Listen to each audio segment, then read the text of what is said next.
Hello student, आज हम करेंगे क्लास 8 का थर्ड चैप्टर की बच्चों आज हम 3.3 एक्सरसाइज करेंगे और इसके अंदर हम फर्स्ट क्वेश्चन करेंगे। गिवन इन पैरेललोग्राम ABCD, आपको ये ABCD क्या दिया गया है? एक पैरेललोग्राम दिया गया है। Complete each statement along with the definition और प्रॉपर्टी यूज्ड। आपको ये जो स्टेटमेंट दी गई है,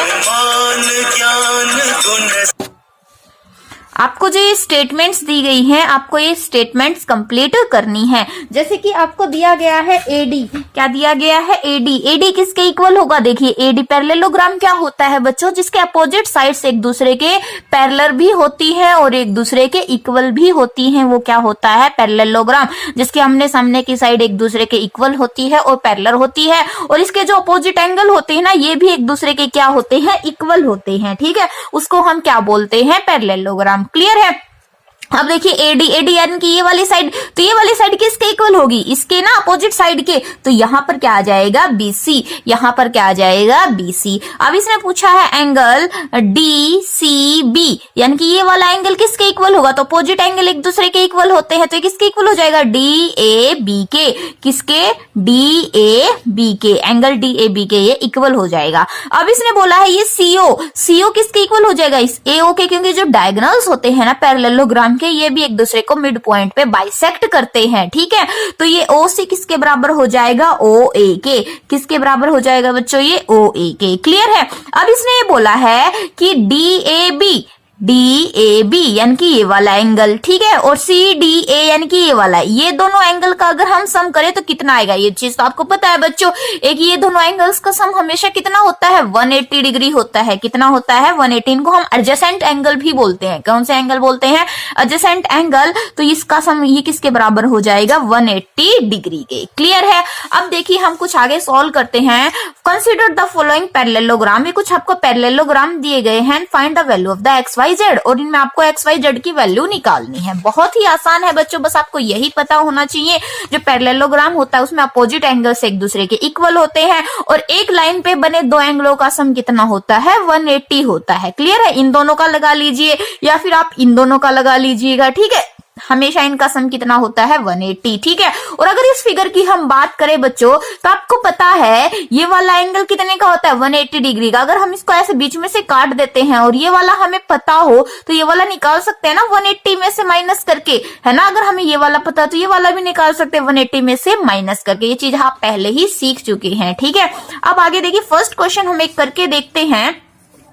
हमें XYZ की वैल्यू निकालनी है। Angle B is equal to 100 degree. कितना दिया है? 100 डिग्री।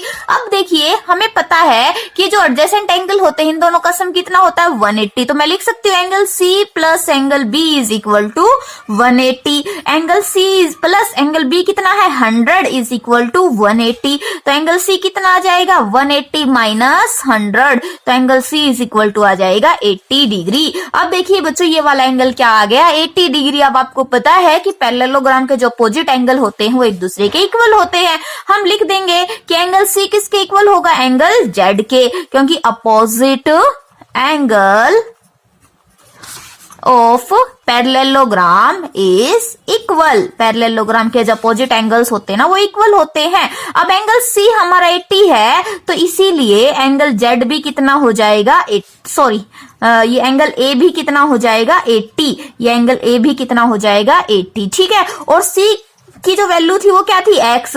तो इसको हम ऐसे भी लिख सकते हैं X is equal to 80 degree. ठीक है, अब A की वैल्यू क्या है? Z। तो Z is equal to 80 degree. Clear है? सेम ऐसे ही एंगल B किसके इक्वल हो जाएगा? एंगल D के। एंगल B किसके इक्वल हो जाएगा? एंगल D के। सेम यही वाली लाइन हम यहां भी लिख देंगे।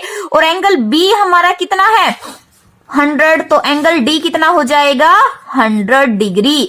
और एंगल D को हम बोलेंगे Y is equal to 100 degree. तो देखिए Y की, X की, Z की, तीनों की वैल्यू आ गई ना। इस तरीके से आपको ये क्वेश्चन सॉल्व करने हैं, और इस तरीके के क्वेश्चन आप बच्चों पहले सॉल्व कर चुके हैं, तो आई होप आप इनको इजीली सॉल्व कर लोगे। ये सारे आपको ऐसे ही सॉल्व करने हैं। ठीक है, अब आगे देखिए इसने पूछा है कि can a quadrilateral ABCD be is a parallelogram. ये क्या बोल रहा है कि एक ABCD क्वाड्रिलेटर है, क्या वो पैरेललोग्राम होगा?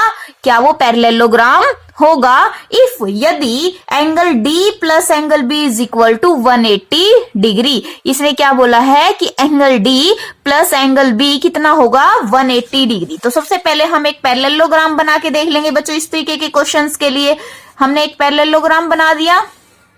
क्या बोला इसने, ए बी सी डी बना दिया। इसने क्या बोला है कि एंगल बी और एंगल डी, एंगल बी और एंगल डी इन दोनों का सम, एंगल बी और एंगल डी इन दोनों का सम कितना है 180। Angle B plus angle D is equal to 180 है। तो if it is a parallelogram, तो क्या ये पैरेललोग्राम होगा? नहीं बच्चों, ये पैरेललोग्राम नहीं होगा। ठीक है, इन दोनों का सम 180 नहीं होता, हमेशा इन दोनों का सम 180 होता है, या इसका सम 180 होता है। ठीक है, ये तो अपोजिट एंगल्स हैं और ये क्या होते हैं, इक्वल होते हैं। तो इसका आंसर आ जाएगा नो। ठीक है, इसका सेकंड पार्ट करते हैं। सेकंड पार्ट में इसने बोला है कि ए बी बराबर डी सी बराबर 8 सेंटीमीटर। ए बी और डी सी ये दोनों है 8 सेंटीमीटर के। ठीक है, और एडी है 4 का और ये है 4.4 का। तो क्या अब ये पैरेललोग्राम होगा? अब भी नहीं होगा, क्योंकि हमने पता है ना बच्चों, अपोजिट साइड्स पैरेललोग्राम की इक्वल होती हैं। 8 ही इसके 8 के इक्वल है, तो ये 4 इस 4 के इक्वल होना चाहिए, लेकिन ये तो 4.4 है ना।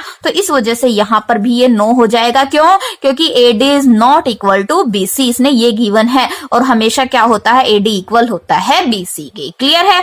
थर्ड क्वेश्चन हम इसका करते हैं। इसने बोला है कि angle A is equal to 70, angle A is equal to 70 और angle C is equal to 65। अब एंगल ए बराबर 70 डिग्री और एंगल सी बराबर 65। अब ये पैरेललोग्राम होगा? नहीं होगा, क्योंकि हमें पता है ये जो अपोजिट एंगल्स है ना, ये एंगल सी ए इक्वल होना चाहिए एंगल सी के, ये दोनों हमेशा इक्वल होने चाहिए, लेकिन ए नॉट इक्वल है एंगल सी के। तो इस वजह से इसका आंसर क्या आ जाएगा, नो आ जाएगा। क्लियर है बच्चों? इस तरीके से आपको ये फाइंड आउट करने हैं। ठीक है, क्लियर है? अब देखिए क्वेश्चन है, draw a rough figure of A quadrilateral. आपको एक क्वाड्रिलेटर की रफ फिगर बनानी है, that is not a parallelogram. वो पैरेललोग्राम नहीं होना चाहिए, but has exactly 2 opposite angles of equal measurements. वो क्या बोल रहा है कि एक आपको क्वाड्रिलेटर बनाना है, वो पैरेललोग्राम नहीं होना चाहिए, लेकिन उसके जो अपोजिट एंगल्स है ना, वो क्या होने चाहिए, इक्वल होने चाहिए। उसके जो अपोजिट एंगल है ना, वो क्या होने चाहिए, इक्वल होने चाहिए, लेकिन वो पैरेललोग्राम नहीं होना चाहिए। तो आपको सिर्फ इस क्वेश्चन में फिगर बनानी है, और वो फिगर बच्चों आपकी कुछ इस तरीके से बन जाएगी। ये बिल्कुल सीधी है, इस तरीके से लाइन लगा लेना। ठीक है, अब देखिए ये थोड़ा सा मिस्टेक हो गया बच्चों, इसको थोड़ा सा हम ऐसे ले लेंगे। चलो एक बार दोबारा से बना देती हूं।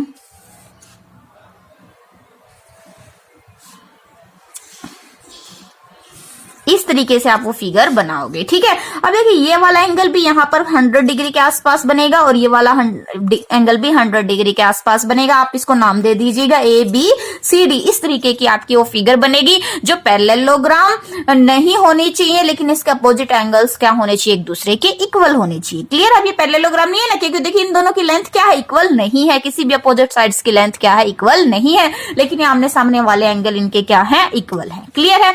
आगे देखिए fifth, the measurement of the two adjacent angles of a parallelogram are in the 3:2 to find the measurement of the each angle। ये क्या बोल रहा है, आपको एक पैरेललोग्राम दिया गया है और इसके जो एडजेसेंट एंगल्स दिए गए हैं ना, इनकी मेजरमेंट 3:2 के रेशियो में दी गई है। तो यानी कि एक क्या होगा 3x और दूसरा क्या होगा 2x होगा। और अब आपको चारों के चारों एंगल्स निकालने हैं। बहुत ही आसान सा है बच्चों। अब आपको पता है कि angle a plus angle b is equal to 180 होता है। ठीक है, और एंगल a है हमारा 3x, एंगल b है 2x is equal to 180, 5x is equal to 180। तो x की वैल्यू कितनी आ जाएगी 180/5, 5 3 जा और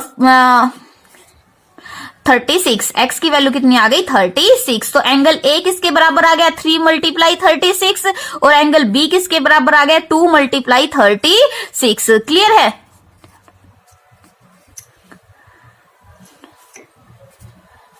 ये इस तरीके से ये दोनों एंगल्स आ गए हमारे, ठीक है। और अब हमें पता है कि एंगल बी किसके बराबर होता है, एंगल डी के। एंगल बी बराबर एंगल डी, तो एंगल डी भी कितना आ जाएगा 72। अब हमें पता है एंगल ए बराबर एंगल सी होता है, तो एंगल सी भी कितना आ जाएगा 108। ये इस तरीके से हमने एंगल फाइंड आउट कर दिए। बहुत ही आसान सा क्वेश्चन था, ठीक है। अब नेक्स्ट देखिए, two adjacent angle of a parallelogram are equal. अब ये क्या बोल रहा है कि जो दो एडजेसेंट एंगल्स है ना वो इक्वल है, यहाँ पर ये इस रेशियो में दे रखे थे। अब नेक्स्ट क्वेश्चन में इक्वल दे दिए तो हम इन दोनों को एक्स एक्स मान लेंगे, बस x plus x is equal to 180, तो 2x इज इक्वल टू 180, तो x की वैल्यू कितनी आ जाएगी 90। क्लियर है। इस तरीके से आपको ये क्वेश्चन करने हैं, बहुत ही आसान है, आपको 6 तक के सम करने हैं, आगे हम नेक्स्ट वीडियो में करेंगे। आई होप आपको अच्छे से समझ में आ गए।